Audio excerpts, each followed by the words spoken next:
Hi, this is a response to Once Forgiven Now Free, Matt. He and I have exchanged a few messages back and forth, and I will answer what he's written so that we can clarify his objections to evolution, or our objections to ID, if you want to call it that. First of all, thanks very much for replying my message. I appreciate it. Your first answer, thank you for admitting that when I give you text blocks, you're unable to tell me whether they are specified. You're going to tell me that you'll withhold judgment. And so you really can't tell me whether you can identify or detect specificity. I'm not surprised. But you don't dismiss it outright either. So you just say, well, I don't know, I'll withhold judgment. Fine. Then you admit that ID does not say it can always tell if something is or is not designed or random. Then you say what it does say is that some things are better explained by intelligence. What are those some things? Let's put flagellum and the mousetrap aside.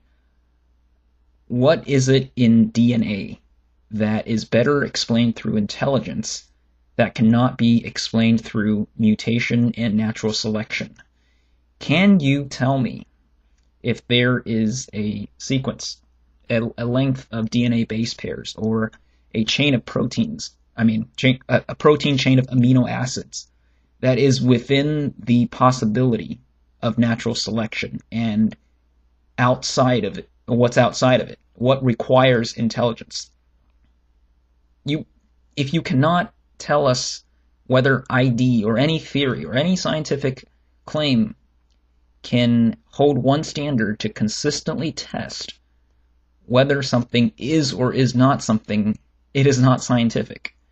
Now, of course, I'm not surprised you're telling me right now that when you don't recognize a pattern, you'll tell me that you don't know if it's specific. That's too easy. So, correct me if I'm wrong. Basically, what you're saying is, if you see something you're familiar with and you recognize a pattern, you'll say it's specific. And if you don't, then you'll say you don't know, but you won't dismiss it outright. So, that still doesn't answer the question.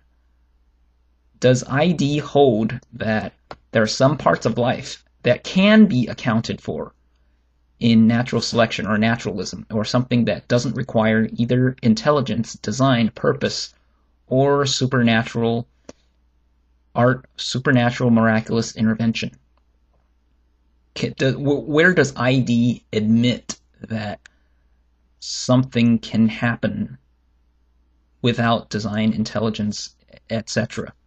Another answer you gave me was that you know a computer code for Microsoft Word is a message and it was designed. It doesn't matter if I can't understand it.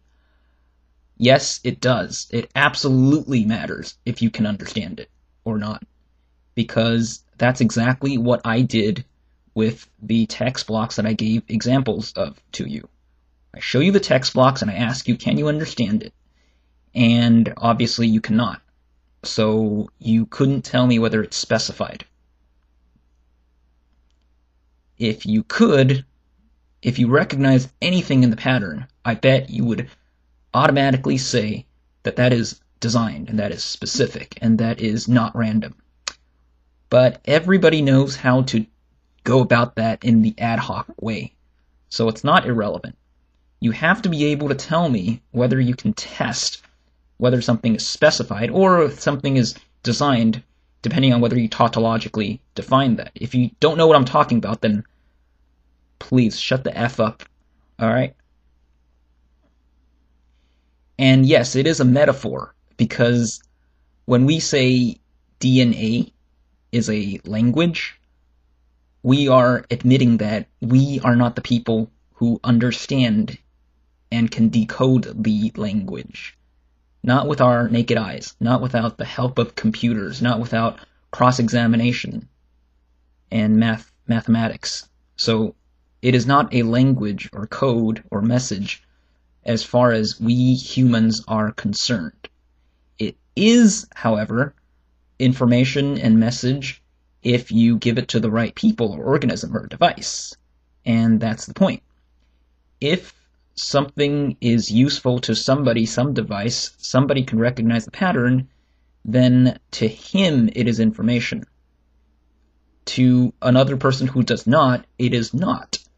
So until you can actually understand DNA language, decode it, you have to admit that DNA is not information for your purposes.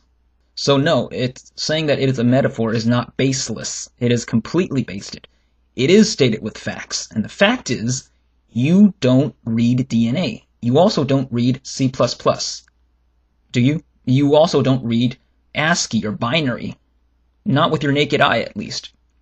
So, but also you don't read PGP encryption. So if I encrypted my message with PGP or GPG, you would be unable to read it. Now, does that mean it's not a message? No, it is, because if I send it to the right person, he decodes it, he can understand what I said. I know what I wrote, he knows what I wrote, you don't, but that doesn't matter. It does matter in terms of the minute you read it, you couldn't read it because you couldn't recognize the patterns.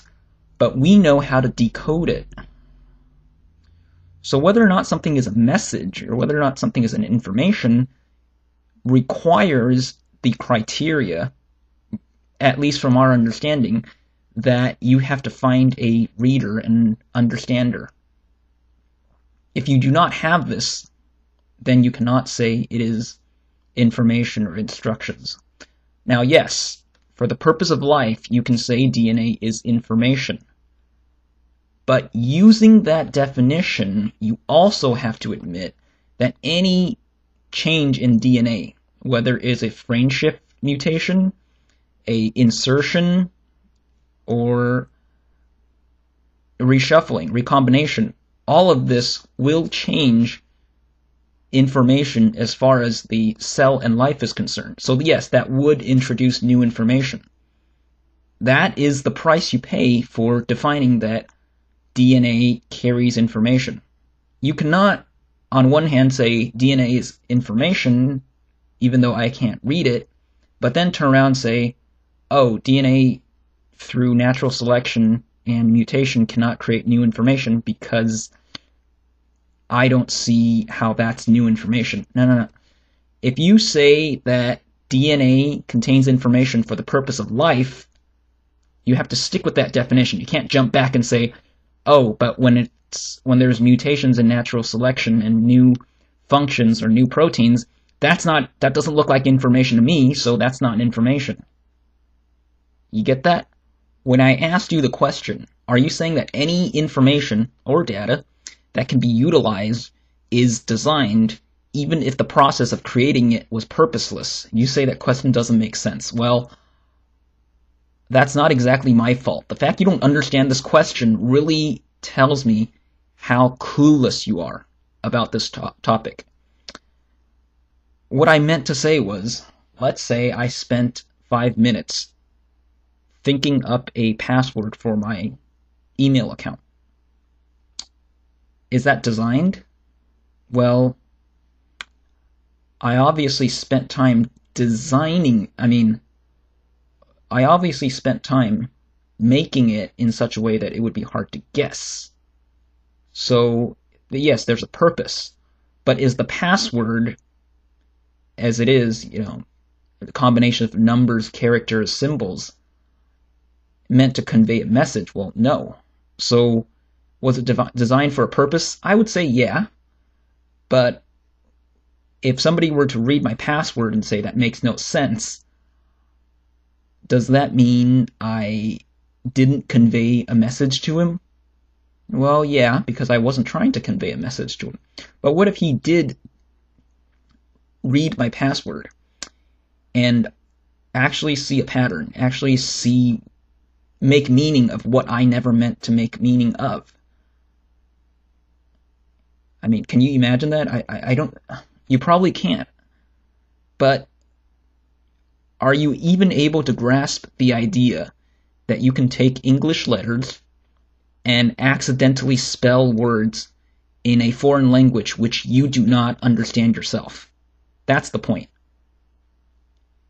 If you can understand this, then you should be able to admit that even if a person assembling words or sentences with letters that he himself does not understand could possibly spell out something that somebody else understands, even if he intended to convey nothing to the other person. That's right. What I'm saying is, you can randomly pick out English letters.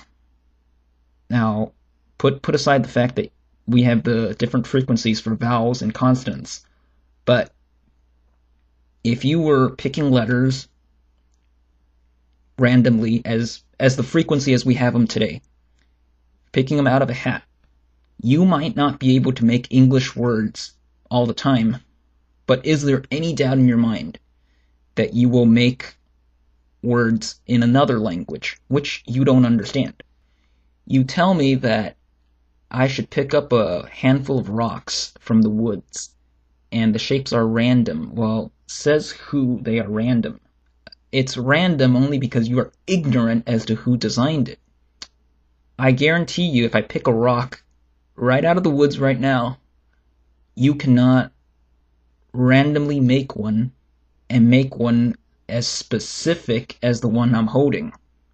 No matter how close you get to it, I guarantee you, you will not get one that is specifically the shape and size of the one I am holding. You want to bet? Now, who are you to say that this rock that looks random to you was not carved by intelligence? Can you prove that it isn't? Or are you just saying it isn't because you have no reason to believe it is, or because you don't see the pattern of intelligence as defined by yourself?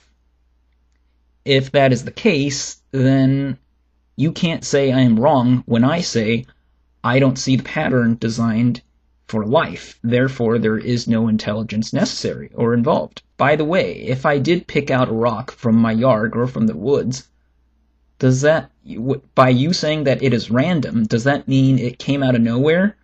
Do you want to calculate the chances for me as to what are the odds of a rock coming out of nothing, out of nowhere? No.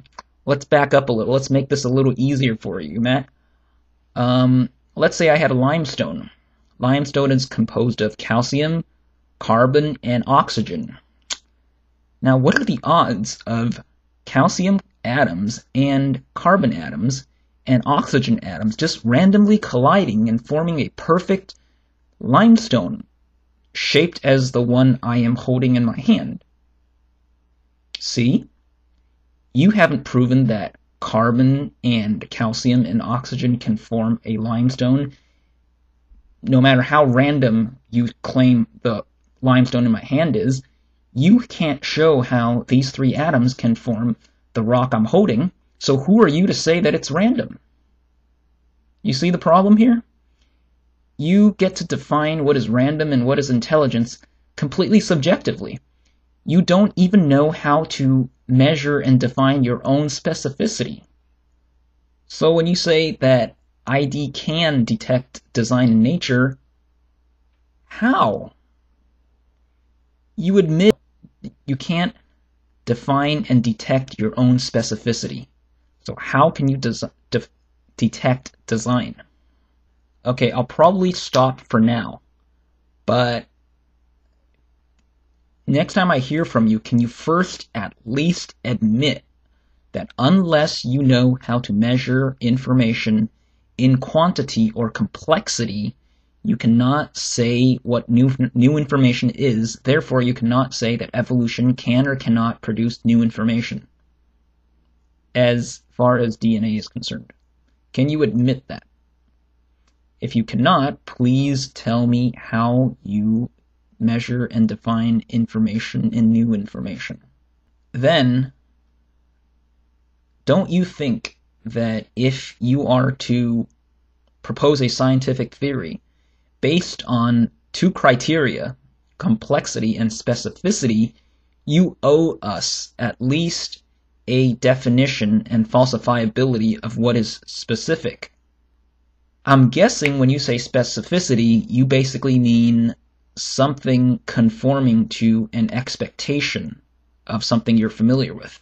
For example, a human face is an expectation you have. So when you see a human face, you can say it's specific because it is something you're familiar with.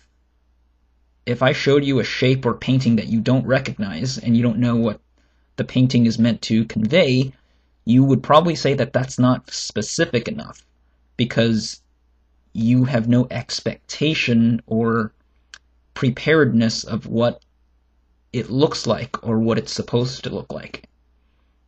Is that your definition of specificity? That's fine. I mean, if you want to use that, fine, but stick with it. Don't use one and then when I ask you, is this an example, then you don't tell me. Finally, just one last question. Is the definition of design tautologically defined by complexity and specificity?